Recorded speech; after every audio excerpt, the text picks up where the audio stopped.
আসসালামু আলাইকুম। Hi guys, সবাই কেমন আছেন? আশা করি সবাই ভালো আছেন। আমি আছি মোটামুটি, বেশি ভালো না। আমার জন্য একটু দোয়া করবেন। যেহেতু এই সুন্দর পৃথিবীতে সবাই বাঁচতে চায়, কিন্তু আমি চাই না। আসলে সুন্দর জিনিস মানুষের থেকে হচ্ছে অনেক সময় অসুন্দর মনে হয়। তো আমার থেকে সেরকমই মনে হয়। আমার থেকে মনে হয় যে বিভোর হয়ে গেছি। অনেক বয়স হয়ে গেছে, অনেক ক্লান্ত হয়ে গেছি, সংসার শেষ হয়ে গেছে, সবকিছু শেষ হয়ে গেছে।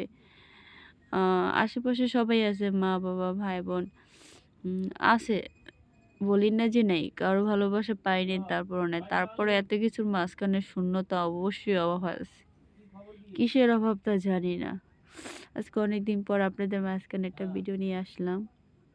আমার শরীরটা ভালো ছিল না। তো আমি কথা বলার মতো অবস্থায় ছিলাম না। আসলে কথা বললেই যে বলা যায় তাই না। ভিতরে যে কথা বের হবে সে অবস্থায় ছিলাম না। তো আজকে ভাবলাম, আজকে ৩ দিন পর বাসা থেকে মনে বের হলাম একটা কাজের জন্য। ফোন দিতেছিল কিন্তু আমি যাইনি। কিন্তু যাওয়া তো লাগবেই।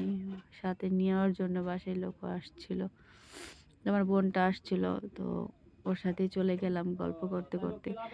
আমার চোখ মুখ দেখলে অবশ্যই যারা আমাকে আগে দেখেছেন, এখন দেখলে বুঝতে পারবেন যে আমি কি পরিমাণ অবস্থায় ছিলাম।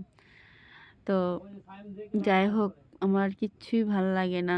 তো আমার সবার সাথে থাকতে ভাল লাগে, সবার সাথে কথা বলতে ভাল লাগে। সেই হাসিখুশি মানুষটা কেন আমার জীবনটা এমন হয়ে গেল, কি কারণে আমি নিজেই খুঁজে পাচ্ছি না।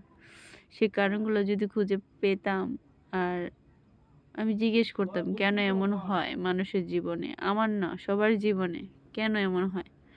এমনটা তো হওয়ার কথা ছিল না। সব মেয়েরাই চায় যে ভালো একটা জীবন, হয়তো ভালো একটা সংসার, ভালো একটা মন মানসিকতা মানুষ। কিন্তু দিন শেষে কেমন কেমন হয়, এমন হয় কেন? কেউ কি বলতে পারেন? এই কথাগুলো, প্রশ্নের উত্তর দিতে পারেন কেউ? অবশ্যই পারবেন না, আমি জানি। কারণ দিন শেষে আমরা কেউ কারো না। আবার সবাই এক হয় না। কিছু কিছু শূন্যতা পূরণ হয় ভালোবাসার অভাবে। না খেয়ে থাকতে রাজি আছি, কিন্তু ওই ভালোবাসার অভাবটা যেই পূরণ সেটা তো আর পাওয়া যায় না। সেটা কেন এমন হয়? যে জিনিস আমরা, তো আমি দোয়া করি যে আমার মতো জীবন যাতে কারোর না হয়। আর সবাই সুখে থাকুক, ডাল ভাত খেয়ে থাকুক, সবাই একটু শান্তিতে থাকুক। এই শান্তিটা যে মানুষের জন্য কতটুকু প্রয়োজন, কতটি দরকার, সেটা হচ্ছে আমার মতো পরিস্থিতিতে যারা আছে তারা বলতে পারবে।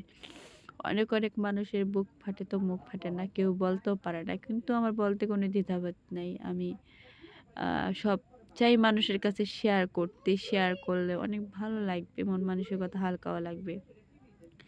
তো এই যে আজকে অনেকদিন পর বাসাতে বের হওয়ার পর ভালো লাগতেছিল, কিন্তু যতক্ষণ বাইরে থাকি ভালো লাগে, ঘরে ঢুকলে বন্ধ হয়ে যায়। কিন্তু